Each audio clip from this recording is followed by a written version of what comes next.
അതിഥി നമ്മൾ ഈ രാവിലെ എന്തുകൊണ്ടാണ് ഫിഷ് മാർക്കറ്റിൽ വന്ന് ആ ഫിഷിന്റെ വൈവിധ്യമൊക്കെ പറയാൻ പറ്റിയ ഒരു എക്സ്പേർട്ട് കക്ഷിയെ വിളിച്ചുകൊണ്ട് തന്നെയാണ് വന്നിരിക്കുന്നത്. ഇതാ നിൽക്കുന്നു നമ്മളുടെ പ്രിയങ്കരനായ ഷെഫ് സുരേഷ് പിള്ള. സുരേഷ് ഏട്ടാ നമസ്കാരം. നമസ്കാരമുണ്ട്. രാവിലെ വിളിച്ചെടുപ്പിച്ച് ഉറക്കം കളഞ്ഞതിൽ ക്ഷമിക്കണം. നമ്മളിവിടെ മാർക്കറ്റിൽ വരുന്ന ഒരു സ്ഥലമാണല്ലോ. വരാറുണ്ടോ? വരാറുണ്ട് ഇടയ്ക്കിടയ്ക്കൊക്കെ. മാത്രമല്ല ഈ സുരേഷ് ഏട്ടന്റെ സ്ഥലം എന്നൊക്കെ ഒരുപാട് മീനൊക്കെ ഉള്ള സ്ഥലമല്ലേ? അതെ, കൊല്ലത്ത് അഷ്ടമുടിക്കായൽ തെക്ക് അല്ലേ? തെക്കും ഭാഗം. അതെ, തെക്കും ഭാഗത്ത് സ്പെഷ്യൽ കരിമീൻ കിട്ടില്ലേ? അതെ, കാഞ്ഞിരോട്ടുകാരിലെ കരിമീൻ. അതൊരു ഭയങ്കര സ്പെഷ്യാലിറ്റി അല്ലേ? അതെ, അതിന്റെ പ്രത്യേകത ഈ കാഞ്ഞിരോട്ടുകാരിലെ കരിമീൻ ഏറ്റവും നല്ല കരിമീനാണെന്നുള്ള ആൾക്കാർ, ഈ കരിമീൻ ഈറ്റേഴ്സ് ഉണ്ട്, ഭയങ്കര കരിമീൻ നന്നായിട്ട് ആസ്വദിച്ച് കഴിക്കുന്ന മനുഷ്യരുണ്ട്. അപ്പൊ പണ്ട് കാലത്ത് ഈ കാഞ്ഞിരോട് ഭാഗം അല്ലെ കുണ്ടറ എന്ന് പറയുന്ന ഭാഗത്താണ്. അപ്പൊ അവിടെ കപ്പ സ്റ്റാർച്ച് ഫാക്ടറി ഉണ്ടായിരുന്നു. ഇപ്പൊ ഈ സ്റ്റാർച്ചൊക്കെ അടിഞ്ഞടിഞ്ഞ് ഈ കരിമീൻ ഏറ്റവും ഇഷ്ടപ്പെട്ട ഒരു അതിന് കൂടുതൽ വളരാൻ പറ്റിയതും അതിന് കൂടുതൽ രുചിയായിട്ട് കഴിക്കാൻ പറ്റിയ സ്ഥലമായിരുന്നു. അപ്പൊ അവിടുന്ന് കിട്ടുന്ന കരിമീൻ കുറച്ച് കൂടുതൽ പൈസ ഉണ്ട് എന്നൊക്കെയാണ് പറയാ. നമുക്ക് കരിമീനിന്റെ മീൻ വിശേഷങ്ങളിലേക്ക് എത്താം. ചായ കുടിച്ചാലോ? പിന്നെന്താ കുടിക്കാം? അവിടുന്ന് കുടിക്കാം. പരിചയമുണ്ടോ? ഇന്റർനാഷണൽ ഷെഫാണ്. നല്ല സൂപ്പർ ചായ വേണം. നല്ല ചായ തന്നെ കേട്ടോ. തീർച്ചയായും. അപ്പൊ ഞങ്ങൾക്ക് ചേട്ടാ എനിക്കൊരു മധുരം കുറച്ച് ചായ. എനിക്ക് മധുരം കുറച്ചുള്ള ചായ. അപ്പൊ രണ്ടുപേർക്കും മധുരം കുറച്ച് ഓരോ ചായ. ഈ ചായക്കഥ പറയുമ്പോഴേ രാവിലത്തെ ചായയും വൈകിട്ടത്തെ ചായയും രണ്ടാന്ന് പറഞ്ഞേക്കാലോ. അതെ, നമ്മൾ രാവിലെ ഏറ്റവും ആദ്യം ചായ ഇഷ്ടപ്പെടുന്ന ലോകത്ത് ഏറ്റവും കൂടുതൽ ഇന്ത്യയിൽ ചായ ടീ ലവേഴ്സാണ്. ഇപ്പൊ ലോകത്ത് കുറച്ചുകൂടെ കോഫി ആൾക്കാരൊക്കെ ഉണ്ട്. അപ്പൊ രാവിലെ മലയാളിയെ സംബന്ധിച്ച് രാവിലത്തെ ഒരു ചായ ഒരു 10 മണിക്ക് ശേഷമുള്ള ഒരു ചായക്ക് വേറെ രുചിയാണ്.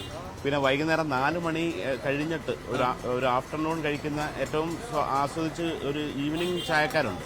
അപ്പൊ ഇതിന്റെ എല്ലാം കടുപ്പം, മധുരം, ഇങ്ങനെയൊക്കെയുള്ള പല കാര്യങ്ങൾ വരും.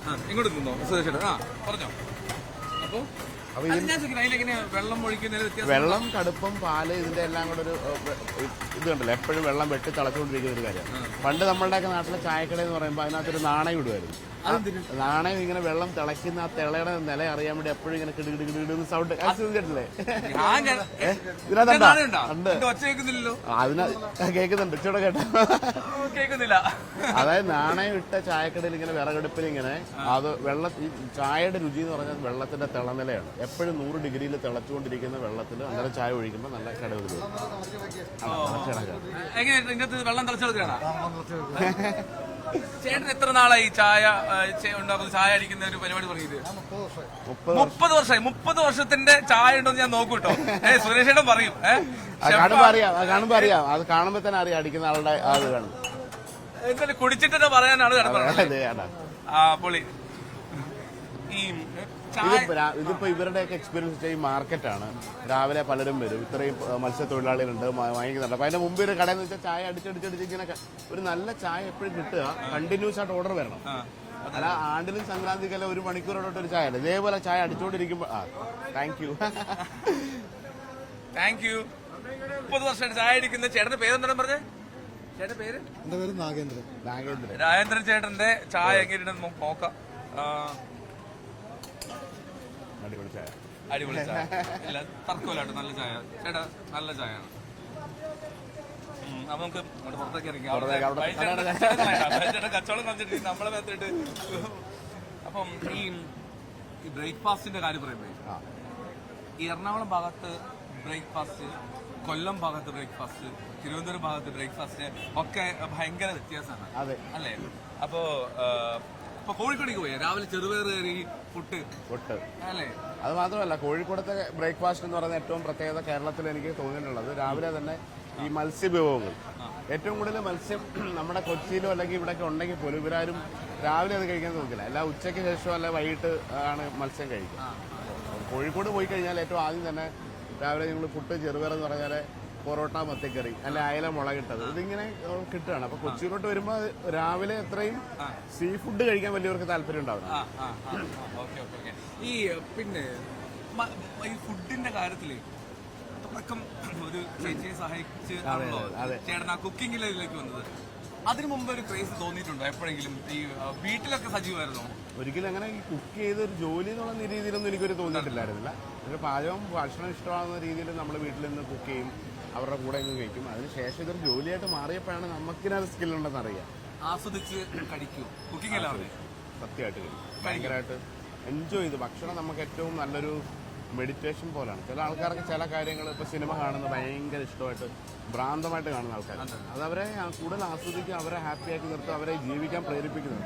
അതുപോലെ നമുക്ക് ഭക്ഷണം ഇഷ്ടപ്പെടുന്ന, അതുപോലെ ഏറ്റവും കൂടുതൽ എനിക്ക് തോന്നുന്ന ജനങ്ങളിൽ നല്ല ഭക്ഷണം കഴിക്കാൻ ഇഷ്ടപ്പെടുകയും എത്രയും എഫർട്ട് എടുക്കുകയൊക്കെ ചെയ്യുന്ന ആൾക്കാരുണ്ട്. അതിനകത്ത് ഒരാളാണ്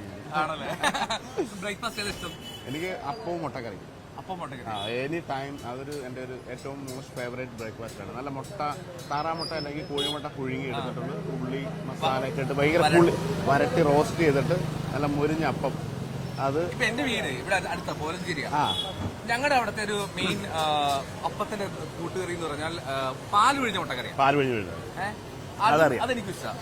അത് പാല് പിഴിഞ്ഞ മുട്ടക്കറി. ഒരു മുട്ടയുടെ രാവിലെ ഈ എഗ്ഗ് എന്ന് പറഞ്ഞ ഒരു സാധനം ബ്രേക്ക്ഫാസ്റ്റിന് കഴിക്കാൻ ഏറ്റവും നല്ലതാണ്. ലോകത്തല്ല ഏറ്റവും കൂടുതൽ അധികം ഇപ്പോൾ ഇംഗ്ലീഷ് ബ്രേക്ക്ഫാസ്റ്റ് ആയിക്കോട്ടെ അല്ലെങ്കിൽ കോണ്ടിനെന്റിലൊക്കെ ആയാലും എഗ്ഗാണ് അവരുടെ കമ്പനി. നമുക്കാണ് ഇത്രയും ചോയ്സ്. ദോശ, പുട്ട്, അപ്പം, ഇടിയപ്പം, പത്തിരി മുതൽ ഇങ്ങനെ കുഴക്കട്ട ഇങ്ങനെയുള്ള സംഭവങ്ങളുണ്ട്. അപ്പോൾ എഗ്ഗിനെ അങ്ങ് ഒഴിവാക്കും. ആക്ച്വലി രാവിലെ ഒരു എഗ്ഗ് കഴിച്ച് തുടങ്ങുക എന്ന് പറയുന്നത് നല്ലതാണെന്നാണ് എല്ലാവരും പൊതുവെ പറയാം. അത് പലതരത്തിൽ ഇപ്പോൾ വിദേശികളൊക്കെ പോയി കഴിഞ്ഞാൽ പോച്ച് ചെയ്ത് എഗ്ഗ് കഴിക്കും, സ്ക്രാമ്പിൾ ചെയ്ത് കഴിക്കും, അല്ലെ omelette, sunny side, half boil, പലതരത്തിൽ മുട്ട കഴിച്ചിട്ടാണ് തുടങ്ങുക. ഈ ചില ഇപ്പോൾ നമ്മളിപ്പോൾ ഒരു നല്ല ഒരു പ്രീമിയം ഹോട്ടലിൽ പോയി കഴിഞ്ഞാൽ ബ്രേക്ക്ഫാസ്റ്റിൽ അത് നമുക്ക് ഡിമാൻഡ് ചെയ്യാലോ. അതെ അതെ, മിക്കതും തന്നെ ഈ സണ്ണി സൈഡൊക്കെ ഷുവറാണ്. അതെ. ഓക്കെ, അപ്പോൾ നമ്മൾ ഈ ബ്രേക്ക്ഫാസ്റ്റ് കാര്യം പറഞ്ഞു. ഇനി ഞാൻ ആദ്യം പറഞ്ഞില്ലേ, ഈ വൈവിധ്യങ്ങൾ നോക്കാറുണ്ടോ ബ്രേക്ക്ഫാസ്റ്റിൽ? തീർച്ചയായിട്ടും നമ്മുടെ നാട്ടിലാണ് ഏറ്റവും കൂടുതൽ വൈവിധ്യം. മറ്റൊരു രാജ്യത്തൊക്കെ ബ്രേക്ക്ഫാസ്റ്റ് കഴിക്കാൻ പോയി കഴിഞ്ഞാൽ ഇപ്പോൾ ഒരു ഇംഗ്ലണ്ടിൽ അല്ലെങ്കിൽ ഇപ്പം അവിടെയൊക്കെ പോയി കഴിഞ്ഞാൽ ഒരു കോമൺ ആയിട്ട് ബ്രെഡ്, ബട്ടർ, പിന്നെ കുറേ സാൻഡ്വിച്ചസോ അല്ലെങ്കിൽ സോസേജ്, അങ്ങനെ പലതരത്തിലുള്ള സാധനങ്ങളാണ് വരിക. അപ്പോൾ കേരളത്തിൽ ഇത്രമാത്രം ബ്രേക്ക്ഫാസ്റ്റിൻ്റെ വെറൈറ്റി എനിക്ക് തോന്നുന്നില്ല മറ്റൊരു സമൂഹത്തിനുണ്ടെന്ന്.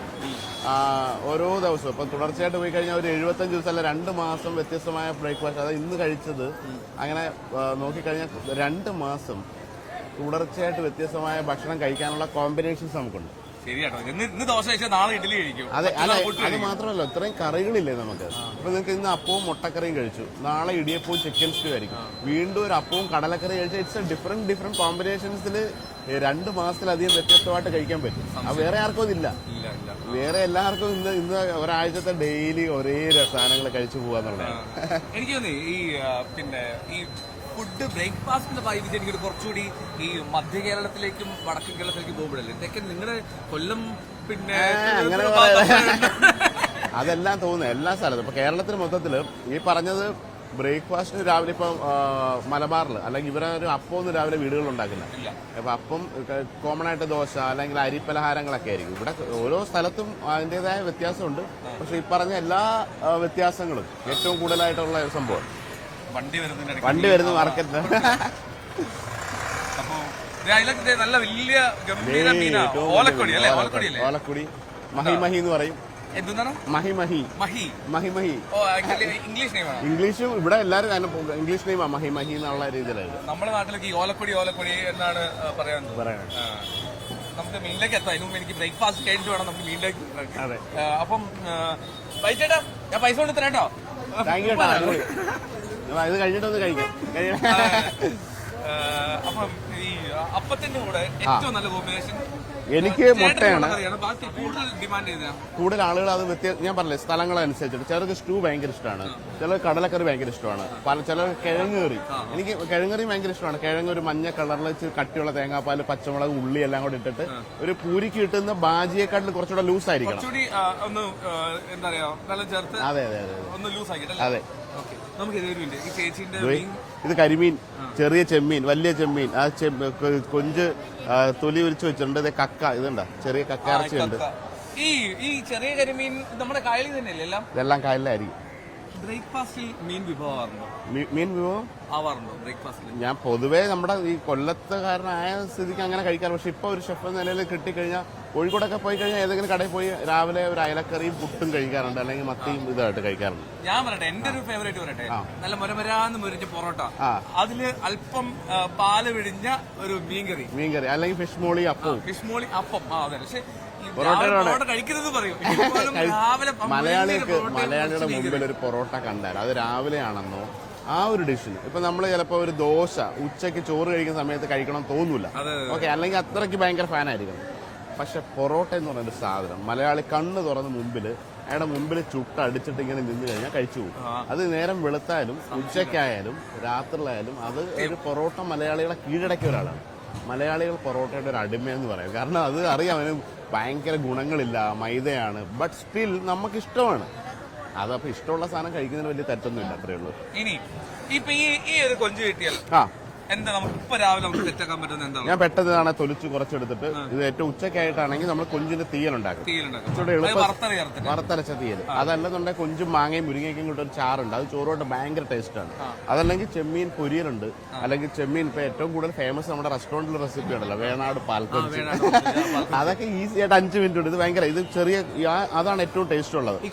ആ കുഞ്ഞു ചെമ്മീനും മുരിങ്ങയ്ക്കയും മാങ്ങ കൂടെ ഇട്ടിട്ട് തേങ്ങ അരച്ചിട്ടുള്ള ഒരു ചാറ് കറിയുണ്ട്. അത് ചോറിനകത്ത് ഇല്ലേ, അടിപൊളിയല്ലേ? മുരിങ്ങക്കിട്ട കറി ഉണ്ടോ? അമ്മയ്ക്ക് അറിയോ? ആള് അറിയത്തില്ല. അമ്മ ഇത് ഭയങ്കര ഫേമസ് ആയിട്ടുള്ള ഷെഫാണ് സുരേഷ് ഏട്ടൻ കേട്ടോ. സുരേഷ് ഏട്ടൻ അയ്യോ നാണം വന്നോ? പേരെന്താ?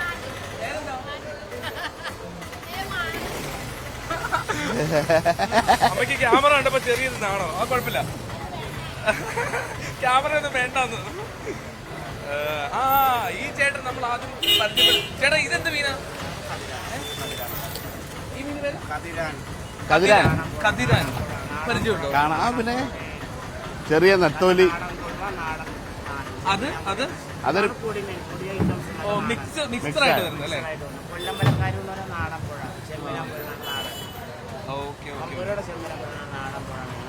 ഇനി ഇതുപോലെ നിങ്ങളുടെ നാടുകൾ, അതായത് ഈ കൊല്ലം പ്രദേശത്ത് കക്കയൊക്കെ കുറവല്ലേ ഉപയോഗിക്കല്? കക്ക കൂടുതലാണ്. അത് വലിയ ഇതല്ലേ? മറ്റേ ചിപ്പിയുണ്ട്, ചെറിയ കക്കയുണ്ട്. ചെറിയ നമ്മുടെ കക്കയ്ക്ക് പറയാ ക്ലാംസ് എന്ന് പറയും. അത് കൊല്ലം ഭാഗത്ത് ഏറ്റവും കൂടുതൽ വെച്ചാൽ യെല്ലോ ക്ലാംസ് എന്ന് കിട്ടും. അപ്പൊ അത് കഴിഞ്ഞിട്ട് ചിപ്പിക്കക്ക എന്ന് പറഞ്ഞാണ് മസിൽസ്. പിന്നെ മുരു ഇറച്ചി എന്ന് പറഞ്ഞാണ് ഓയിസ്റ്റേഴ്സ്. ഇത് എല്ലാം കൊല്ലത്ത് കിട്ടുന്നതാണ്. കൊല്ലത്ത് കായൽ എവിടെയൊക്കെ ഉണ്ട് അവിടെ എല്ലാം ഇത് സാധനങ്ങളുണ്ട്. ഈ ഇപ്പോ നമ്മുടെ റെസ്റ്റോറന്റിൽ എവിടെ നിന്ന് മീൻ എടുക്കലൊക്കെ എങ്ങനെയാ? ഡയറക്റ്റ് എടുക്കുവാണോ? ഡയറക്റ്റ് എടുക്കുന്നുണ്ട് തീർച്ചയായിട്ടും. അതാണല്ലോ ഈ മീനിന്റെ മലയാളികൾക്ക് മീൻ എന്ന് പറഞ്ഞാൽ ഇതുപോലുള്ള ഒരു മാർക്കറ്റിൽ നിന്ന് ഫ്രഷ് ആയിട്ട് കഴിച്ച് പരിചയമുള്ളവരാണ്.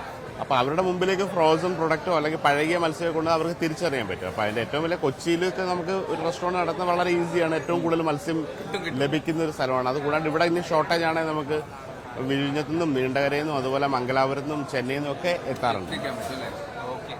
അങ്ങോട്ട് നടന്നു നോക്കിയാൽ എനിക്ക് തോന്നേ ഇവിടെ റീറ്റെയിലും അവിടെയാണ് ലേലമാണ്. ലേലമൊക്കെ അവിടെയാണ്. ഇവിടെയൊക്കെ ചെമ്മീൻ ഇന്ന് കൂടുതൽ ചെമ്മീനാന്ന് തോന്നുന്നല്ലോ. ചെമ്മീനായിരുന്നു. ചെമ്മീനിന്റെ ഒരു ചേട്ടാ ഇന്ന് ചെമ്മീനാണോ കൂടുതൽ? ചെമ്മീനാണ് കൂടുതൽ. വള്ളക്കാരുണ്ട് ചെമ്മീന്റെ തക്കെന്ന് പറഞ്ഞാൽ ചെമ്മീന് കൂടുതൽ കിട്ടുന്ന ഒരു സമയം. അത് ഓരോ സീസൺ ഉണ്ടോ?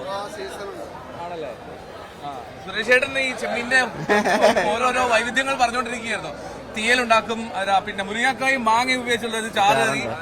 നിങ്ങളുടെ ഫേവറേറ്റ് എന്താ ചെമ്മീനുണ്ട്? ഞങ്ങൾക്ക് കൂടുതൽ ചെമ്മീൻ ചെമ്മീൻ വളർത്തും, പിന്നെ ചാറ് വെക്കും, മാങ്ങാക്കറിയൊക്കെ ചാറ്. എന്റെ വീട്ടിലെ നമ്മള് ചെറിയ മൂപ്പായിട്ടുള്ള കരിക്ക് ഇങ്ങനെ ചെറുതായിട്ട് കൊത്തിയിട്ട് വളർത്തിയെടുക്കും. കുടംപുളി ഇട്ടിട്ട് അത് റോസ്റ്റ് അല്ല, ഇങ്ങനെ സ്പെഷ്യലിസ്റ്റാ. അപ്പൊ എങ്ങനെ കച്ചവടമൊക്കെ എങ്ങനെയുണ്ട്? അതുകൊണ്ട് കച്ചവടം ഇപ്പൊ കുഴപ്പമില്ല, കച്ചവടം ഇവിടെ തന്നെയാണോ വീട്? നേരെ അക്കരയിലാണ്. ഈ അക്കരത്തെ കാര്യം പറഞ്ഞു. ഞങ്ങൾ ആ പാലം കുറെ പേര് പരാതി പറഞ്ഞു, ഒരു വലിയ പാലം വേണം. പാലം വലുത് വന്നാൽ ഞങ്ങൾക്ക് എല്ലാവർക്കും ആഗ്രഹമുണ്ട്. ഒരുപാട് തന്നെ എല്ലായിടത്തും തന്നെ കൊടുത്തിട്ടുണ്ട്, പക്ഷെ ഒന്നും റെഡിയാണില്ല. പല ആൾക്കാരും നിറവേറ്റുന്നില്ല. ആ ചാനൽ ലൈവ് പോയിക്കൊണ്ടിരിക്കുകയാണ്. ആൾക്കാരെങ്ങനെ കാണിക്കാന്ന് പറഞ്ഞിട്ട് ഇറങ്ങിയതല്ലേ. സുരേഷേട്ടനെ വിളിച്ച് സുരേഷേട്ടൻ റെഡി ആയിട്ട് വന്നു. അപ്പൊ ശരി സുരേഷേട്ടാ, ഈ കൊല്ലത്തെ അപ്പത്തിന്റെ മീനെ കണ്ട ഈ മീൻ മാന്തൽ അല്ലേ? മാന്തൽ എന്ന് പറയും. നമ്മുടെ കൊല്ലം ഭാഗത്ത് എലമ്പാട്ട എന്ന് പറയും. ഇതിന്റെ ഇംഗ്ലീഷിൽ പേര് സോൾ എന്നാണ് പറയാ. ഇതിന്റെ പേരെന്താ ഇവിടെ എന്താ പറയണേ? നങ്ക്. യെസ്. ഓക്കെ, നങ്ക്. അപ്പൊ മാന്തൽ ഇത് തന്നെയല്ലേ?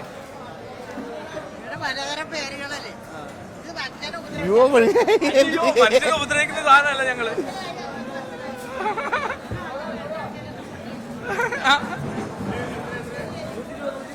വേണ്ട എനിക്ക് വേണ്ട. കക്ക വാങ്ങാൻ പോയി. വാങ്ങിച്ചോ സുരേഷേട്ടൻ കക്ക വാങ്ങിച്ചോ? ആണോ? വാങ്ങുവാണോ? വാങ്ങിച്ചോ? ധൈര്യമായിട്ട് വാങ്ങിച്ചോ? സുരേഷേട്ടൻ എന്റെ അടുത്ത് കക്ക പിന്നെ ചമ്പക്കരയിൽ നല്ല ഫ്രഷ് കിട്ടുന്നുണ്ട്. സുരേഷേട്ടൻ ഒപ്പിച്ചു. അതെ, വാങ്ങിച്ചു. അപ്പൊ ചേച്ചി ഇത്രയും കക്കയ്ക്ക് എന്താ വില എന്താ? 100 രൂപ. ഇത്രയും കക്കയ്ക്ക് 100 രൂപ. ഇന്ന് എങ്ങനെ ചെറിയ കക്കയാണോ വലിയ കക്കയാണോ? ആണോ? ചേച്ചി വീട് എവിടെ? അപ്പൊ ഇത് വിൽക്കാൻ വേണ്ടി ഇങ്ങോട്ട് വന്നാണോ? എവിടെ നിന്ന് കക്ക എടുത്തത്? ഇവിടെ വന്നിട്ട് ഇവിടെ തന്നെ വിൽക്കും. ആഹാ, അതാ ഞങ്ങൾ തന്നെ എടുത്താ മതി. കാശ് കൊടുക്കണം. കാശ് കൊടുക്കണല്ലേ? സീരിയലല്ല, പിന്നെ ഇതാ ലൈവാണ് ന്യൂസ് ചാനലിലെ. ചേച്ചി രാവിലെ 100 രൂപയ്ക്ക് കക്ക വാങ്ങിച്ചിട്ടുണ്ട്. ഇത് മിക്കവാറും ഉച്ചയ്ക്ക് സുരേഷ് ചേട്ടന്റെ അടുത്ത് ആണല്ലേ? സുരേഷ് ചേട്ടന്റെ വീട്ടിലും ഉച്ചയ്ക്ക് കക്ക ഫ്രൈ ഉണ്ടാകുമെന്ന് ഞാൻ പ്രതീക്ഷിക്കുന്നു. കണ്ടോ മീൻ? കണ്ടോ, ഇതാണ് മീൻ. ഇങ്ങനെ കൊണ്ടിറക്കി ഇവിടെ നിന്ന് ലേലം വിളിച്ച് അങ്ങ് പോകും.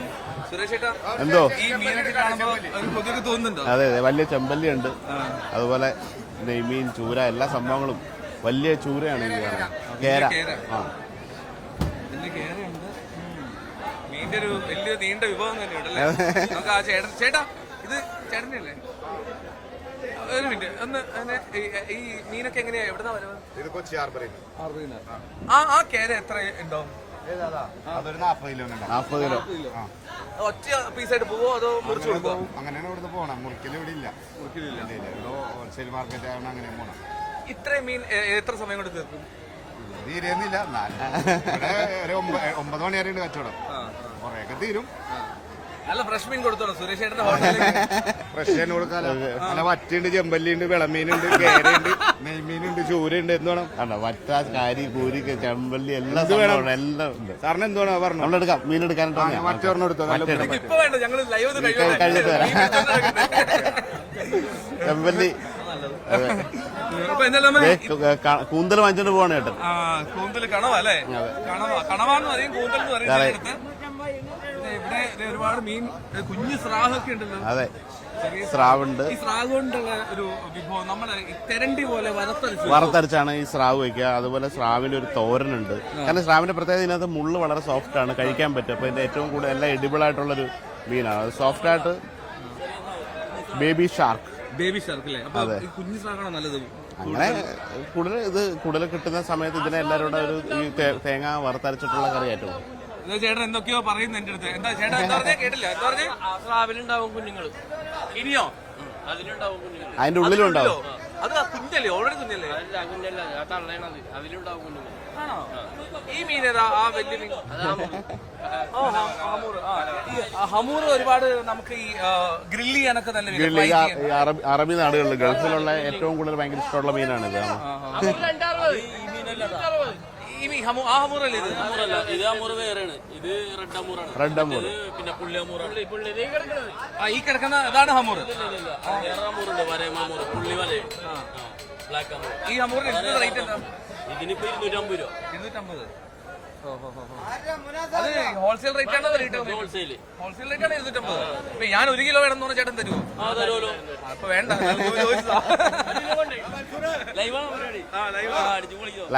ഇവിടെ കച്ചവടമൊക്കെ ഉണ്ട്. അടിപൊളി സെറ്റപ്പ് അല്ലേ? എവിടെ നേട്ടാ മീൻ എവിടെ നേട്ടാ വരുന്നത്? എല്ലായിടത്തും വരുന്നുണ്ട്, എല്ലാ സ്ഥലത്തും. പിന്നെ നമ്മള് കൊച്ചി ഹാർബറിൽ മുനമ്പോ.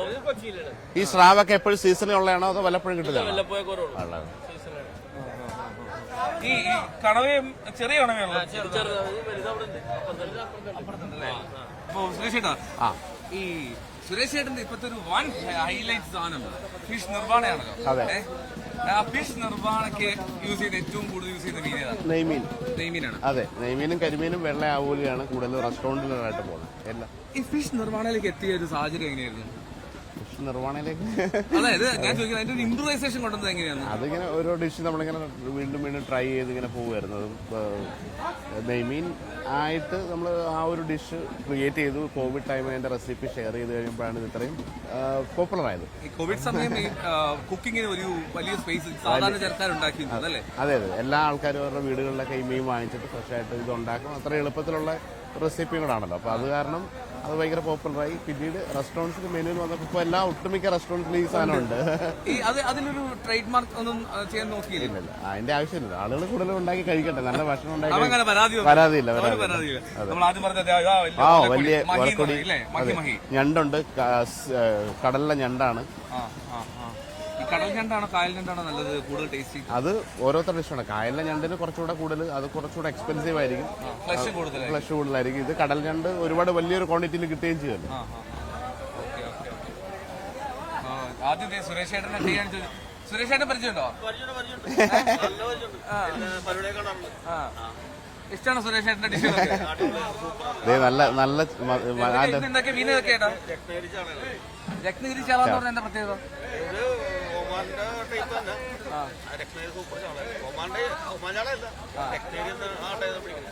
ഈ ഒമാൻ ചാള എന്ന് പറഞ്ഞ ചാള ഈ വലിയ അധികം നാളായില്ല വന്നു തുടങ്ങിയിട്ട്? ആണല്ലേ?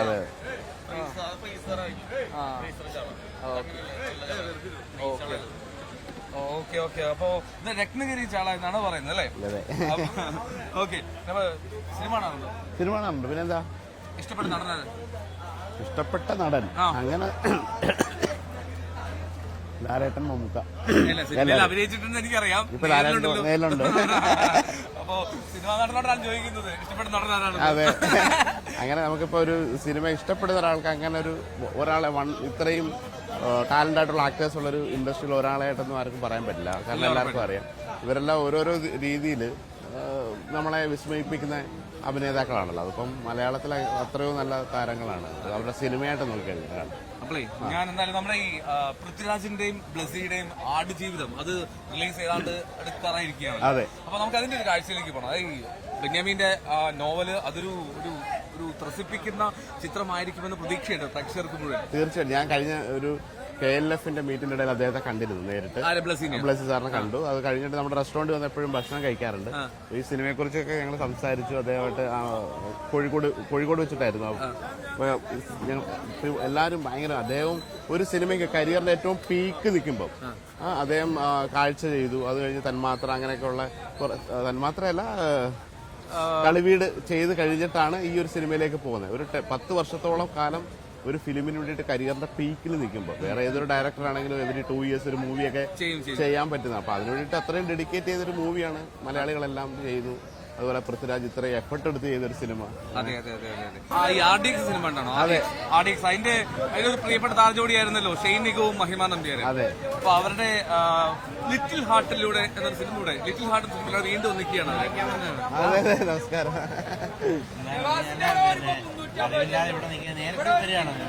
നേരിട്ട് ജസ്റ്റ് ഞങ്ങള് ഇങ്ങനെ ഇറങ്ങിയത് ലൈവ് പോയിക്കൊണ്ടിരിക്കുകയാണ്. അതെ, മാർക്കറ്റിൽ സുരേഷേട്ടനെ കണ്ടിട്ട് ചേട്ടൻ പരിചയപ്പെടാൻ പരിചയമുണ്ടോ നിങ്ങള്?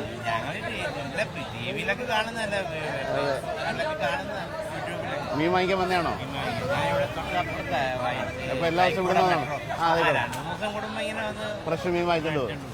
ഏതാ മീൻ വാങ്ങിക്കല് സാധാരണ? ചെമ്പല്ലി. അതൊക്കെ ഇത് ആ മീനോ? അത് മറ്റേ ഇത് ഇവിടത്തെ പേര് ചോദിക്കാം. ചേട്ടാ ഈ മീനിന്റെ പേരെന്തായിരുന്നു? വെളമീൻ വാങ്ങാൻ വന്നാണോ? വെളമീനാണ് സാറിന് വാങ്ങിക്കുന്നത്. പിന്നെ ഇങ്ങനെ നോക്കുക ഈ കഴിഞ്ഞ ദിവസമൊക്കെ ആയിട്ട് വന്നിട്ടില്ലായിരുന്നു. അതെ. വെളമീൻ സൂപ്പർ മീനാ, നല്ല സോഫ്റ്റ് ആയിട്ട് നല്ല ഫ്ലഷ് ഉള്ള മീനാണ്. അതെ, ഞാൻ വാങ്ങാറുള്ള മീനാ.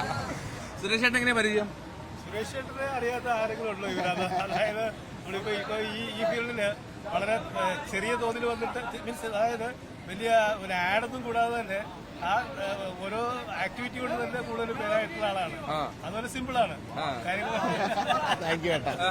സുരേഷ് ചേട്ടൻ സിംപ്ലിസിറ്റി വളരെ കറക്റ്റ് പോയിന്റ് ആണോ? നിലത്ത് ഉറച്ചു നിൽക്കാൻ ശ്രമിക്കും എപ്പോഴും അല്ലേ? അതെ, അതാണല്ലോ നമ്മുടെ എപ്പോഴും ഒരു ആൾക്കാരുടെ കൂടെ എന്താണെന്ന് വന്ന വഴി മറക്കാണ്ട് നിൽക്കുക എന്നുള്ളതാണ് വളരെ പ്രധാനപ്പെട്ട. പലരും മറന്നു പോകുന്ന കാര്യം അതാണ്. ഈ ഫിഷ് മാർക്കറ്റ് എത്തി നിൽക്കുമ്പോൾ സുരേഷ് ചേട്ടന്റെ പുതിയ 2 സംരംഭമുണ്ട്. അതിന്റെ പേരെന്താ ഞാൻ പറയാം. അത് ഭയങ്കര ഫോറം കൊല്ലത്ത് വരുന്നുണ്ട്, വരികയാണ്, കൊട്ടാരക്കരയിൽ വരുന്നുണ്ട്. അപ്പൊ മീനിന് പേരിടാൻ കാരണം അത് നമ്മുടെ മലയാളികളുടെ മീനിന്റെ പ്രണയം, മീൻ തീറ്റക്കാരാണല്ലോ. അപ്പൊ അതൊരു കൺസെപ്റ്റ് എല്ലാ മനുഷ്യർക്കും വന്ന് കഴിക്കാൻ പറ്റുന്ന, അല്ലെങ്കിൽ എല്ലാവർക്കും വന്ന് കഴിക്കാൻ പറ്റുന്ന വളരെ മിതമായ നിരക്കിൽ ഊണ്, ബിരിയാണി, നല്ല മത്സ്യവിഭവങ്ങൾ കൊടുക്കുന്ന ഒരു കൺസെപ്റ്റായിട്ട് വന്നതാണ്. അത് കൊച്ചി ഫോറം മോളിൽ പണി എത്രയും വേഗത്തിൽ ഈ ഏപ്രിൽ മുമ്പ് ഓപ്പൺ ആവുകയാണ്, കൊല്ലത്തും കൊച്ചിയിലുമായിട്ട്. അത് വലിയ റെസ്റ്റോറൻ്റാണ്. അപ്പോൾ എല്ലാത്തരം കൊച്ചിയിലെ മാർക്കറ്റിലുള്ള ഈ മീൻ അതിൻ്റെയൊക്കെ ഒരു പഠനത്തിനും കൂടാണ് ഇവിടെ വരുന്നത്. രാവിലെ എന്തൊക്കെയാണ് അതെ അതെ. അപ്പോൾ ഇവിടെ വരുമ്പോൾ നമുക്ക് അറിയാം ചെറിയ മത്തി, കൂന്തൽ, അതുപോലെ എല്ലാത്തരം മത്സ്യങ്ങളും കൊച്ചിയിലുണ്ട്.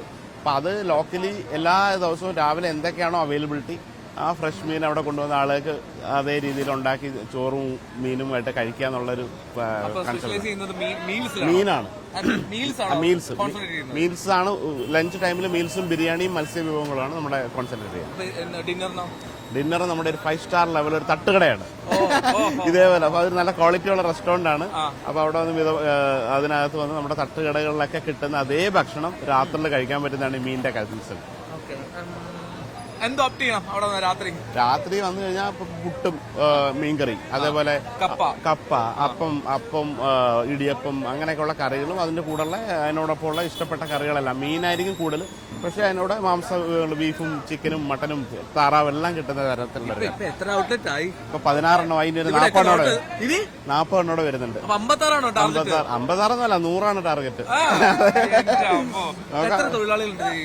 ഇപ്പൊ ഒരു 750 ഉണ്ട്. ഈ ഒരു 6 മാസം കൊണ്ട് ചിലപ്പോൾ അതൊരു 1000-1500 മാറും. അത്രയും പേര് 2 വർഷമായിട്ട് നമ്മള് കഴിഞ്ഞ 2 വർഷം മുമ്പ് ജോലി ചെയ്യായിരുന്നു. അപ്പോൾ ഇപ്പോൾ ഇത്രയും ആൾക്കാർ നമ്മുടെ കൂടെ ജോലി ചെയ്യുന്നു, ഇത്രയും പേർക്ക് ജോലി കൊടുക്കാൻ പറ്റുന്നു. അതുകൊണ്ടാണ് ഈ വേഗത്തിൽ ഇത് വരുന്നതിന് എനിക്കൊരു ഭയങ്കര ഹരം എന്ന് പറയുന്നത്. ഒരു പുതിയ റെസ്റ്റോറൻറ്റ് ഓപ്പൺ ചെയ്ത് കഴിയുമ്പോൾ കുറഞ്ഞൊരു 60-70 ആളുകൾക്ക് പുതിയൊരു ജോലി ഡയറക്റ്റായിട്ടും ഇൻഡയറക്ട്ലി ഇതുപോലുള്ള സംഭവങ്ങൾ വാങ്ങിക്കല്ലേ വന്നു ഇവിടെ വന്ന്. അങ്ങനെയാണ് സുരേഷ് ചേട്ടന്റെ തുടക്കവും ഏതാണ്ട് അതുപോലെ ആയിരുന്നല്ലോ. ഒരു ഹോട്ടലിൽ ആദ്യം ഒരു ചേച്ചി സഹായത്തിനായി പോകുന്നു, പിന്നീട് ചേട്ടൻ വെയിറ്റർ ആകുന്നു, അല്ലെ? അപ്പോ ഈ ഹോട്ടൽ ഫീൽഡില് ഈ തൊഴിലിന്റെ ഒരു പ്രാധാന്യവും അതിന്റെ ഒരു പ്രയാസവും ഒക്കെ അറിയാം. അതെ. അപ്പൊ ഈ തൊഴിലാളികൾ എടുക്കുമ്പോൾ അവരുടെ ബുദ്ധിമുട്ടിനൊക്കെ എങ്ങനെയാ ഒന്ന് കൈകാര്യം ചെയ്യാം? ശരിക്കും നമ്മൾ ഈ പറഞ്ഞ പോലെ ഏറ്റവും ജൂനിയർ ലെവൽ അല്ലെങ്കിൽ ഒന്നും അറിയാണ്ട് വന്ന ഒരാളാണ്. അപ്പൊ ആ രീതിയിൽ ഒരു തൊഴിലാളി വരുമ്പം അല്ലെങ്കിൽ അങ്ങനെയൊക്കെയുള്ള ചെറിയ കടകളിലും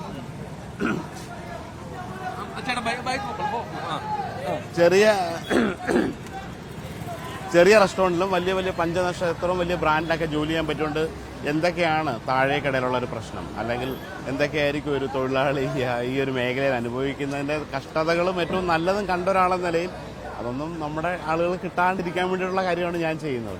എനിക്ക് സുരേഷ് ചേട്ടന്റെ മറ്റൊരു പ്രധാനപ്പെട്ട കാര്യം എനിക്ക് തോന്നിയിട്ടുള്ളത്, സുരേഷ് ചേട്ടൻ ഒരുപാട് ഈ സഹായങ്ങൾക്ക് പ്രാധാന്യം നൽകാറുണ്ട്. ഇപ്പൊ ഞങ്ങൾ കണ്ടെത്തി അല്ലെങ്കിൽ ഞങ്ങൾ വഴി ഞങ്ങൾ നിമിത്തമായി നിഖിൽ നമ്മൾ ലൈവില് സുരേഷ് ചേട്ടൻ ഇരുന്നപ്പോ ഓർമ്മയുണ്ട്. അപ്പൊ നിഖിലിന്റെ പഠനം ഉൾപ്പെടെ എല്ലാം നോക്കാം എന്നുള്ള ഉത്തരവാദിത്തം. ഏറ്റവും വലിയ രസം, ഞാനിപ്പോ നിഖിലിനെ കാണാൻ പോവാണ് എത്രയും പെട്ടെന്ന്.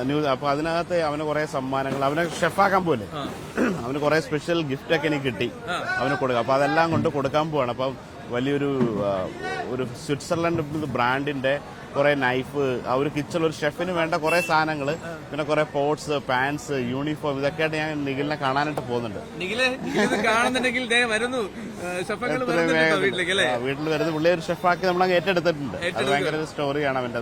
നിഖിലിന്റെ സ്റ്റോറി മാത്രമല്ല, നിഖിലിന്റെ ഒരു പോസിറ്റിവിറ്റിയാണ് ഏറ്റവും പ്രധാനപ്പെട്ട കാര്യം. ആ കുഞ്ഞു പ്രായത്തിൽ നിഖിൽ കാണിക്കുന്ന പോസിറ്റീവ് എനർജി അത് അമ്പരപ്പിക്കും. ഒരു പക്ഷേ എല്ലാവർക്കും ഒന്നും പറ്റുമെന്ന് തോന്നുന്നില്ല. അപ്പോ മീനുകളുടെ ഇതൊക്കെ കട്ട് ചെയ്ത് ഓർഡർ പോകുന്നതാണ്. അതെ. ഓക്കെ, അപ്പൊ ഈ ചപ്പക്കരയിലുള്ള കാഴ്ചകളാണ് നമ്മൾ കണ്ടുകൊണ്ടിരിക്കുന്നത്. ഒരുപാട് ചേട്ടന്മാര് നമുക്ക് ട്രോളൊന്നുണ്ട് ഇടയ്ക്കിടയ്ക്ക്. അപ്പോ ഈ ഫിഷ് മാർക്കറ്റ് ഉണ്ട്, അതുപോലെ തന്നെ കോഴി, ഇറച്ചി, ബീഫ് എല്ലാം. ഇനി സുരേഷ് ചേട്ടന്റെ പ്രധാന കായിക വിനോദം എന്താണ്? കായിക വിനോദം എന്ന് പറഞ്ഞാൽ എനിക്ക് ക്രിക്കറ്റ് കളി ഭയങ്കര ഇഷ്ടമാണ്. അതിനെ കളിക്കാനൊന്നും പറ്റില്ല. സ്പോർട്സിനകത്ത് പിന്നെ ചെസ്സാണ് ഏറ്റവും ഇഷ്ടം. ഞാൻ അതാ ചോദിക്കുന്നത്. ഒരു ജൂനിയർ ലെവലിൽ ചാമ്പ്യൻ ആയിട്ട്? ജൂനിയർ ലെവലിൽ അണ്ടർ 18 കൊല്ലം ജില്ലാ ചാമ്പ്യൻ ആയിരുന്നു. പിന്നെ സ്റ്റേറ്റ് ലെവലിൽ ഒരു 5-6 തവണ കളിക്കുന്നു. 6 തവണ കണ്ട് കളിച്ചു. നാഷണലിൽ ഒരു തവണ കളിച്ചിട്ടുണ്ട്. നാഷണൽ അണ്ടർ 18 കോഴിക്കോട് നടന്ന നാഷണൽ ചാമ്പ്യൻഷിപ്പിൽ കളിച്ചിട്ടുണ്ട്. ഓക്കെ, അപ്പോ ഈ അണ്ടർ ജൂനിയർ തലത്തിൽ ചെസ് ചാമ്പ്യൻഷിപ്പിലേക്കൊക്കെ പോയ ആള് പിന്നെ കുക്കിങ്ങിലേക്ക് എത്തിയത്? അത് പിന്നീട് ചെസ് എന്ന് പറയുന്നത് ഭയങ്കര ഒരു നല്ല രീതിയിൽ പ്രാക്ടീസ് ചെയ്ത് പഠിക്കേണ്ട ഒരു ഗെയിമാണ്. അപ്പോൾ ആ ഒരു സമയത്ത് ഒരു കോച്ച് വേണം. അത് ഒരു പെർഫോം ചെയ്ത് നല്ല ലെവലിലേക്കാണെങ്കിൽ അത് നല്ല രീതിയിൽ ട്രെയിൻഡ് ആയിരിക്കണം. അപ്പോൾ അതിനുള്ളൊരു അവസരം ആ ടൈമിൽ ഇല്ലാഞ്ഞുകൊണ്ട് അത് ചെസ് ഒഴിവാക്കി പിന്നീട് ജോലിയിലേക്ക് പോകുമായിരുന്നു. അങ്ങനെയാണല്ലേ. പിന്നെ ഒരുപാട് ഈ പറഞ്ഞ പോലെ നമ്മളുടെ വന്ന വഴികളിൽ ഒരുപാട് കല്ലുമുള്ളൊക്കെ ഉണ്ടായിരുന്നല്ലോ. അതെ, ഈ കല്ലുമുള്ളൊക്കെ നിറഞ്ഞ സമയത്തിനിടയിൽ ഈ കുക്കിംഗ് എപ്പോഴെങ്കിലും ഒരു മാനസികമായിട്ടുള്ള സുഖം തോന്നിയിട്ടുണ്ട്, ഒരു മെന്റൽ ഹീൽനെസിന്റെ ഒരു സംഭവം കൂടി ഉണ്ടായിരുന്നു അതിൽ കുക്കിങ്ങിൽ? തീർച്ചയായിട്ടും. ഞാൻ പറഞ്ഞല്ലോ, പാചകിക്കുമ്പോൾ നമുക്ക് ഓരോരുത്തർക്കും ഓരോ ഹോബി ആയിരിക്കും, അല്ലെങ്കിൽ എന്തെങ്കിലും ഒരു കാര്യത്തിലായിരിക്കും അവരവർ ആനന്ദം കണ്ടത്. ഇപ്പോൾ നല്ല ഭക്ഷണം ഉണ്ടാക്കുക, നല്ല ഭക്ഷണം ആളെ കൊണ്ടായി കൊടുക്കുക, നല്ല ഭക്ഷണം ഉണ്ടായി കഴിക്കുക എന്ന് പറയുന്നതാണ് എൻ്റെ ഏറ്റവും വലിയ ഹാപ്പിനെസ്. ഞാൻ അതിനകത്ത് എൻജോയ് ചെയ്യുന്നു. അതുകൊണ്ട് എനിക്കിത് കഴിഞ്ഞ 30 വർഷമായിട്ട് ഒരു ബോറും ഇല്ലാതെ, അല്ലെങ്കിൽ ഒരിക്കൽ പോലും ഒരു ആഹാരം, ഇപ്പോൾ ഒരു തീയും ഒരു കുറച്ച് വിറകും കിട്ടിയാൽ പോലും, ഒരു അടുപ്പ് വെളിയിൽ എവിടെ കിട്ടിയാലും നമുക്കൊരു പാത്രം കിട്ടിയാൽ അന്നേരം പാചകിക്കാം. അത് ഏത് ലൊക്കേഷനിലായാലും. അത് വലിയൊരു 5 സ്റ്റാർ ഹോട്ടലിൻ്റെ അടുക്കള ആയിക്കോട്ടെ, ഒരു പറമ്പിൽ ചൂട്ടും കൊതുമ്പും വെച്ച് കത്തിച്ച അടുക്കള ആയിക്കോട്ടെ, ഇപ്പോൾ തീയും പുകയും വെച്ചിട്ടുള്ള നമ്മൾ ആ എൻജോയ് ചെയ്ത് ചെയ്യുന്ന ഒരു തൊഴിലാണ്. അപ്പോൾ അത് ശരിക്കും കുക്കിംഗ് ഭയങ്കര എനിക്ക് ഇഷ്ടമാണ്. അത് കൂടുതൽ ഭക്ഷണം ഉണ്ടാക്കിയ ആളുകളെ ഫീഡ് ചെയ്യാൻ ഭയങ്കര ഇഷ്ടമാണ്, അതുപോലെ കഴിക്കാനും ഇഷ്ടമാണ്. ഓക്കെ. ഈ നമ്മളെ ബ്രേക്ക്ഫാസ്റ്റിന്റെ കാര്യത്തിലാണ് തുടങ്ങിയത്. അതെ. ഈ ബ്രേക്ക്ഫാസ്റ്റിന്റെ കാര്യം തുടങ്ങിയപ്പോൾ നമ്മൾ പറഞ്ഞ അപ്പത്തിന്റെ കാര്യം പറഞ്ഞത്. അതെ. ഈ കൊല്ലത്ത് ഈ അപ്പം കലക്കുമ്പോൾ അതിന്റെ ഒരു പ്രത്യേക പേര് പറയല്ലോ, കപ്പി കാച്ചുന്ന. കപ്പി കാച്ച. അതെ. അതെന്ന് പറഞ്ഞാൽ എന്താണ്? അത് കുറച്ചുകൂടി അപ്പം മാറുതോവാൻ വേണ്ടി അപ്പത്തിന്റെ മാവ് അരയ്ക്കുന്ന ദിവസം തന്നെ വൈകിട്ടാണല്ലോ അരയ്ക്കുക. അരച്ചിട്ട് കുറച്ച് മാവ് എടുത്തിട്ട്, അരച്ച് മാവ് കുറച്ചെടുക്കും. മാവ് കുറച്ചെടുത്തിട്ട് അതിനെ ഒന്ന് ചൂടാക്കി കുറുക്കി എടുത്തിട്ട് ഈ മാവിനകത്ത് കലക്കി വെക്കും തലേ തന്നെ. അപ്പോൾ അത് കുറച്ചുകൂടെ സോഫ്റ്റ് ആയിട്ട് കിട്ടാൻ വേണ്ടിയിട്ട് ചെയ്യുന്ന ഒരു കാര്യമാണ്. അപ്പോൾ കള്ളന്റെ ഒന്നും ആവശ്യമില്ലാതെ. സാധാരണ ആളുകൾ ഈസ്റ്റ് അല്ലെങ്കിൽ കള്ളല്ലേ ചേർക്കുക? അതെ. അത് മാവ് പുളിപ്പിക്കാൻ വേണ്ടിയിട്ടാണ്. ഇത് കുറച്ചുകൂടെ മാർദ്ദവം കിട്ടാൻ വേണ്ടി, സോഫ്റ്റ് ആയിട്ട് കിട്ടും. ഓക്കെ. ഇനി നമ്മളിനി ഇവിടെ നിന്ന് കൊച്ചിയിൽ നിന്ന് മാറി നമ്മൾ കുട്ടനാട്ടിലേക്ക് പോവുകയാണ്. അതെ. അപ്പൊ അവിടെ എത്തുമ്പോൾ താറാവ് പ്രധാനപ്പെട്ട ഭയങ്കരമാണ്. അതിനൊരു ചൊല്ലുണ്ട്. നമ്മള് ഈ ബാൾട്ടിമോർ എന്ന് പറഞ്ഞ അമേരിക്കയിൽ ഒരു സ്ഥലമുണ്ട്. അപ്പൊ അവിടാണ് ലോകത്തെ ഏറ്റവും ബെസ്റ്റ് ക്രാബ്. അപ്പൊ ബാൾട്ടിമോറിൽ പോയി കഴിഞ്ഞാൽ ക്രാബ് കഴിക്കണമെന്ന് പറയുന്ന ഒരു സംഭവമാണ്. അമേരിക്കയിലെ ഒരു ബാൾട്ടിമോർ ഐലൻഡ്സ് ആണ് one of the best crab കിട്ടുന്നത്. അതുപോലെയാണ് ബാൾട്ടിമോറിൽ പോയാൽ ക്രാബ് കഴിക്കണം. കുട്ടനാട്ടിൽ വന്നാലോ അല്ലെ ആലപ്പുഴ വന്നാലോ താറാവിന്റെ ഒരു സ്പെഷ്യാലിറ്റി. ഇനി മറ്റൊരു യാത്രകൾ ഒരുപാട് ഇഷ്ടമല്ല? അതെ, തീർച്ചയായും. ഏതൊക്കെ സ്ഥലം അത് യാത്രകൾ ചെയ്യുന്നത് എന്തിനാണ്? കൂടുതൽ ഫുഡ് പരിചയപ്പെടാൻ വേണ്ടിയിട്ടാണോ, അല്ലെങ്കിൽ അതിൽ കൂടുതൽ എക്സ്പെർട്ടൈസ് വേണ്ടിയിട്ടാണോ? എല്ലാം. യാത്ര എന്ന് പറയുന്നത് ഇപ്പൊ ഞാൻ ഭയങ്കര ഒരു ട്രാവൽ ഇഷ്ടപ്പെടുന്ന ഒരാളൊന്നും ആയിരുന്നില്ല. പക്ഷെ ജോലിയുടെ ഭാഗം അല്ലെങ്കിൽ ഇതിന്റെയൊക്കെ ഭാഗമായിട്ട് 100% ആയിട്ട് നമുക്ക് ഒത്തിരി ട്രാവൽ ചെയ്യേണ്ടി വരും. അപ്പോൾ ട്രാവൽ ചെയ്യുന്ന ഓരോ സ്ഥലത്ത് പോകുമ്പോൾ ഓരോ കാര്യങ്ങൾ പഠിക്കുകയാണ്. ഒരു മാർക്കറ്റിൽ പോകുമ്പോൾ അങ്ങനെ ഇപ്പോൾ ഇവിടെ വന്നിട്ട് കാണുന്ന, ഇപ്പോൾ നമ്മൾ ഇവിടുത്തെ മത്സ്യത്തൊഴിലാളികളുടെ ആ ഒരു മത്സ്യത്തിൻ്റെ പേര് അല്ലെങ്കിൽ ആ സീസണിൽ കിട്ടുന്ന കാര്യം, ഇതെല്ലാം നോളജ് നമ്മുടെ ഡാറ്റയായിട്ട് നമ്മുടെ ബ്രെയിനിൽ അത് ശേഖരിച്ച് വെച്ചിരിക്കുകയാണ്. അപ്പോൾ ഓരോ ട്രാവലും നമുക്ക് ഓരോ അനുഭവമാണ്. പലതും പഠിക്കും, പല ലോക്കൽ ക്വസ്റ്റ്യൻസ് പഠിക്കും. അപ്പോൾ നമ്മളൊരു ഇതിൻ്റെ ഒരു മേഖലയിൽ നിൽക്കുമ്പം അതിൽ എന്തൊക്കെ ഓപ്പർച്യൂണിറ്റി ഉണ്ടെന്ന് നമ്മൾ ട്രാവൽ ചെയ്യാണ്ട് നമുക്ക് അറിയാൻ പറ്റും. ഈ വേറെ കാര്യം, നമ്മള് ഈ പലയിടത്ത് പോകുമ്പോഴും നമുക്ക് പല ടേസ്റ്റ് വരും. ചില ടേസ്റ്റ് നമുക്ക് ഉൾക്കൊള്ളാൻ പറ്റുന്നില്ല. പ്രത്യേകിച്ച് നമ്മൾ ഈ അത്യാവശ്യം സ്പൈസി ആയിട്ടുള്ള കാര്യങ്ങൾ കഴിക്കാൻ ആഗ്രഹിക്കുന്ന ആൾക്കാരാണല്ലോ. ഈ മലയാളിയുടെ എന്താ പറയാ ഫുഡ് നിബിൾസ്, അതിലേക്ക് ഇപ്പോൾ ഒരു നോർത്ത് ഇന്ത്യൻ ഫുഡോ അല്ലെങ്കിൽ ഒരു കോണ്ടിനെന്റലോ ഇതൊക്കെ ഒന്ന് സിങ്ക് ആയിക്കൊണ്ടൊരു കുറച്ച് ഇംപ്രൂവൈസേഷൻ വേണ്ടി വരും എപ്പോഴും. അതെ അല്ലേ? അപ്പോൾ അത് നമ്മൾ എങ്ങനെ കൈകാര്യം ചെയ്യും? പ്രത്യേകിച്ച് മലയാളികൾ ഇത്രയും സ്പൈസി, പറഞ്ഞ എരിവ്, പുളി, മധുരം, ഉപ്പ്, കയ്പ്പ്, ചവർപ്പ് ഇതെല്ലാം കൃത്യമായിട്ട് കഴിച്ച് രുചിയുടെ കാര്യത്തിൽ ഭയങ്കര സെൻസിറ്റീവാണ്. അപ്പോൾ ബാക്കിയുള്ള സ്ഥലത്തെ പോലല്ല. ഇവിടെ ഇത്തിരി പുളി കൂടിയാലോ എരിവ് കൂടിയാലോ നമ്മുടെ ഭക്ഷണത്തിനകത്ത് ഇത്രമാത്രം സുഗന്ധദ്രവ്യങ്ങളും സുഗന്ധവ്യഞ്ജനങ്ങളെല്ലാം ചേരുന്നുണ്ട്. ഇത്രയും സ്പൈസസ് എല്ലാം ചേർന്ന ഭക്ഷണമാണ്. അപ്പോൾ ഇത് കഴിച്ച് നിങ്ങളുടെ മെറയിൽ ഏറ്റവും മിക്സ് ഓഫ് ബ്ലെൻഡായിട്ടുള്ള ഒരു ഭക്ഷണ രീതി കൈകാര്യം ചെയ്ത ഒരു സമൂഹമാണ്. അപ്പോൾ ബാക്കിയുള്ളിടത്തൊക്കെ പോയി കഴിഞ്ഞാൽ വളരെ സ്പൈസ് കുറവായിരിക്കും. അല്ല ഇത്രമാത്രം ഇതൊന്നും ഇല്ലാത്ത, ഇപ്പോൾ ഒരു വെസ്റ്റേൺ യൂറോപ്യൻ ഫുഡിൽ ബ്ലാക്ക് പെപ്പറും സോൾട്ടൊക്കെ കഴിച്ച് നിൽക്കുന്ന ആൾക്കാരാണ്. അപ്പോൾ ഇന്ത്യയിലെ മറ്റു ഭാഗങ്ങളിൽ പോയാലും ഇത്രമാത്രം ഒന്നും സ്പൈസസ് ഇടില്ല. അപ്പോൾ ആ രീതിയിൽ നമ്മുടെ മലയാളികളുടെ ഈ രുചി ഇത്രയും കിട്ടിയിട്ട് അവരെ മറ്റ് രുചിയും കൂടെ ഹാപ്പി ആക്കണമെങ്കിൽ അത് അത്രയും അടിപൊളിയായിട്ട് ചെയ്താൽ മാത്രമേ പറ്റുള്ളൂ. അപ്പോൾ മലയാളികൾ ഭയങ്കര സെൻസിറ്റീവായിട്ടുള്ളൊരു ഈറ്ററാണ്. കാരണം അവൻ്റെ ജനിച്ച നാളെ മുതൽ ഏലക്കയും ചുക്കും കുരുമുളകും അങ്ങനെ എന്തെല്ലാം മല്ലിയും മുളകും ജീരകവും കടുകും ഉലുവയും എല്ലാം ചേർന്ന് ഭക്ഷണം കഴിച്ച് വളർന്ന ഒരാളാണ്. അപ്പൊ ഈ ബാക്കിയുള്ളൊരു സമൂഹത്തിൽ ഇത്രയും ഇല്ല. അപ്പൊ നമ്മുടെ നാട്ടിലാണല്ലോ ഇത് ഇപ്പൊ എപ്പോഴും ഒരു ലോക്കലി കിട്ടും. ബാക്കിയൊക്കെ പണം കൊടുത്ത് വാങ്ങിച്ചാണ് ഇവർ കൊണ്ടുപോകുക. ഇവിടെ നമ്മുടെ ഏലക്ക ആയിക്കോട്ടെ, അല്ലെങ്കിൽ നമ്മുടെ ഭക്ഷണത്തിൽ ഏലക്ക, ചുക്ക്, അല്ലെങ്കിൽ കുരുമുളക്, കറുകപ്പട്ട, ഗ്രാമ്പു, തക്കോലം, പെരുംജീരകം, ചെറിയ ജീരകം, കടുക്, ഉലുവ ഇങ്ങനെയൊക്കെയുള്ള എല്ലാ സാധനങ്ങളുടെയും മിക്സ് ആൻഡ് മാച്ച് ചെയ്തിട്ടുള്ള ഭക്ഷണമാണ്. ഇപ്പൊ സാമ്പാറും രസത്തിനകത്തൊക്കെ ചേരുന്ന സാധനങ്ങൾ എന്താണെന്ന് അറിയാം. അപ്പൊ അത്രയും സ്പൈസസ് ഒന്നും വേറെ ആരും ഉപയോഗിക്കുന്നില്ലല്ലോ. ഇനി ഈ രസകരമായിട്ടുള്ള ഒരു ചൈൽഡ്ഹുഡ് ഓർമ്മ പറയാമോ? ഇപ്പൊ ഇതുപോലത്തെ ഒരു മാർക്കറ്റിലേക്ക് പോകുമ്പോൾ അല്ലെങ്കിൽ ഒരു ഫുഡിന്റെ കാര്യത്തിൽ എന്തെങ്കിലും രസമുള്ള ആൾക്കാർക്ക് ആഹാ എന്ന് തോന്നാറില്ല, ആഹാ എന്ന് പറയാൻ അതിന് അത് ഇത് തന്നെ കേരള മാർക്കറ്റ്. ഇപ്പൊ എന്റെ വീടിനടുത്ത് ഒരു മാർക്കറ്റ് ഉണ്ട്, ആ നടക്കാവ് ചന്ത എന്ന് പറയാം. ഏറ്റവും കൂടുതൽ നല്ല കായൽ മത്സ്യങ്ങൾ, ഇവിടെ കടൽ മത്സ്യങ്ങളാണെങ്കിലും അവിടെ കായൽ മത്സ്യങ്ങൾ കൂടുതൽ കിട്ടുന്നത്. അപ്പൊ രാവിലെ നമ്മൾ അവിടെ പോകും. അവിടെ പോകുമ്പോൾ ഈ മത്സ്യത്തൊഴിലാളികളൊക്കെ പണ്ട് തൊട്ടേ നമ്മൾ പോകുമ്പോൾ നമ്മൾ വാങ്ങി. ഇപ്പൊ പോകുമ്പോൾ അത് വേറൊരു തരം രസമാണ്. അപ്പോൾ ഇവർക്ക് എൻ്റെ വീഡിയോസ് എല്ലാം അതുകൂടെ ആളുകൾക്ക് അറിയാം, നാട്ടുകാരനാണ്. അപ്പം ഇത് ഞണ്ടും കൊഞ്ചും കൂഴാലിയും അവിടുത്തെ കുറേ സ്പെഷ്യൽ മത്സ്യങ്ങൾ. അപ്പോൾ അവരിങ്ങനെ എന്നെ കാണുമ്പോൾ അവർക്കറിയാം ഇന്നത്തെ ദിവസം ഒരു 7-8 മീനൊക്കെ വാങ്ങിച്ചുകൊണ്ട് പോയി വീട്ടിൽ പോയി കുക്ക് ചെയ്യും. അപ്പോൾ അവർ ഓരോരുത്തർ ഏറ്റവും ബെസ്റ്റ് സാധനം എടുത്തിങ്ങനെ തരും. ചേട്ടാ ഈ കരിമീൻ എന്ന് വീഡിയോ വെക്കണം, ഞാൻ തന്നെയാണെന്ന് പറയണം. അപ്പോൾ അവർക്ക് അതിൻ്റെ ഏറ്റവും ഒറിജിനൽ ആയിട്ടുള്ള സാധനം അല്ലെങ്കിൽ ഏറ്റവും ഓർഗാനിക് ആയിട്ടുള്ള സീ ഫുഡ് കൊണ്ടുവരും. അപ്പോൾ ഈ മാർക്കറ്റിൽ പോവുക, ഇവരെ കാണുക, ഇവരുമായിട്ട് സംസാരിക്കുക എന്ന് പറയുന്നത് തന്നെ വലിയൊരു അറിവാണ്.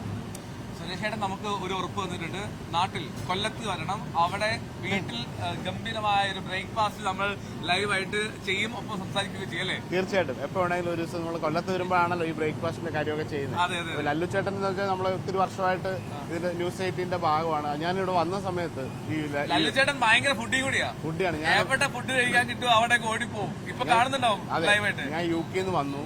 അപ്പൊ ലണ്ടനിൽ കുറെ വർഷം ജോലി ചെയ്തിട്ട് നാട്ടിലേക്ക് വരുമായിരുന്നു. അപ്പൊ ഈ ലണ്ടനിൽ ഇരുന്ന് ഞാൻ ഈ ഫേസ്ബുക്കിൽ പോസ്റ്റ് ചെയ്തേ കണ്ട് ലല്ലുച്ചേട്ടൻ കാണുമല്ലോ. അപ്പൊ കേരളത്തിൽ വന്നപ്പോ തന്നെ എന്നെ വന്ന് ഏറ്റവും ആദ്യം വന്ന് വലിയൊരു ലോങ് ലല്ലു സ്പീക്കിംഗ് ഉണ്ടായിരുന്നു. അതിനകത്തൂടെ ഫീച്ചർ ചെയ്ത ന്യൂസ് 18 അപ്പൊ ന്യൂസ് 18 തുടക്കം മുതൽ എന്റെ കൂടെ ഒരു വന്നൊരു തുടക്കം മുതൽ സുരേഷേട്ടൻ ഇപ്പോൾ ഒപ്പം ഉണ്ട്. അതാണ് ഏറ്റവും ഞങ്ങൾക്ക് സന്തോഷമുള്ള കാര്യം.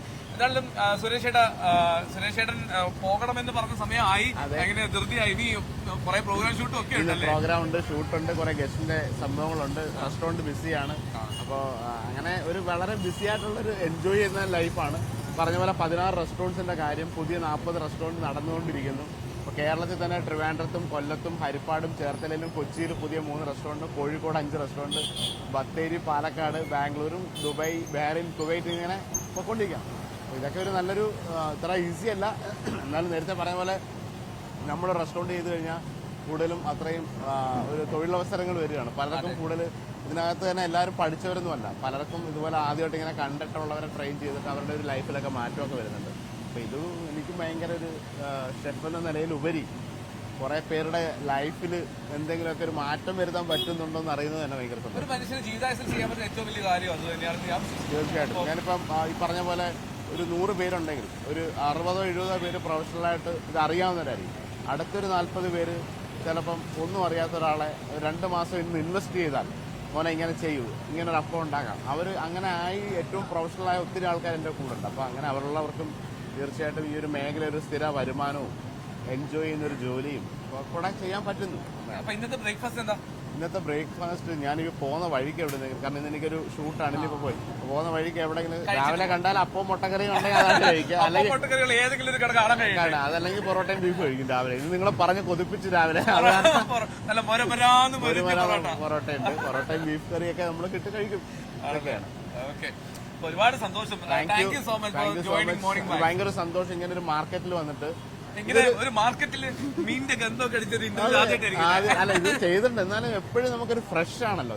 ഇതാണ് ഗ്രൗണ്ട് ലെവൽ എന്ന് പറയും. നമ്മളെപ്പോഴും എന്ത് കാര്യവും ബിസിനസ് ആയിക്കോട്ടെ, നിങ്ങൾ എന്ത് ചെയ്താലും ഗ്രൗണ്ടിൽ ഇറങ്ങാന്ന് പറയും. നമ്മൾ മേലെ നിന്ന് കാണുന്ന ഒരു കാഴ്ചയല്ല ശരിക്കുള്ള റിയാലിറ്റി. ഇവിടെ വന്ന് നാച്ചുറലായിട്ട് ആ ജനങ്ങളുടെ ഒരു തുടിപ്പ് എന്താണെന്ന് അറിയാം, എന്താണ് മാർക്കറ്റ് നടക്കുന്നത് അറിയാം. അപ്പൊ ഇതേപോലൊക്കെയുള്ള ഒരു വിസിറ്റ് മീൻ വാങ്ങിക്കുന്ന ഇത്രയും നമ്മളിന്ന് ഒരു 1000 പേരെങ്കിലും കണ്ടാവും. പിന്നെ വന്നു പോയവരും മത്സ്യത്തൊഴിലാളികൾ. ഈ ഒരു മാർക്കറ്റിൽ കഴിഞ്ഞ ഒരു 40 മിനിറ്റിൽ ഏകദേശം ഒരു 1000-ലധികം ആൾക്കാർ നമ്മുടെ ഇടയിൽ കൂടെ പോയി.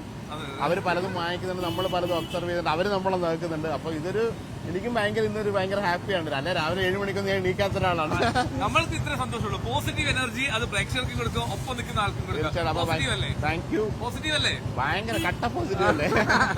അപ്പൊ എല്ലാവർക്കും നല്ലൊരു പോസിറ്റീവായ ഡേ ഞങ്ങൾ വിഷ് ചെയ്യാണ്. എൻജോയ് ചെയ്യാം. Thank you.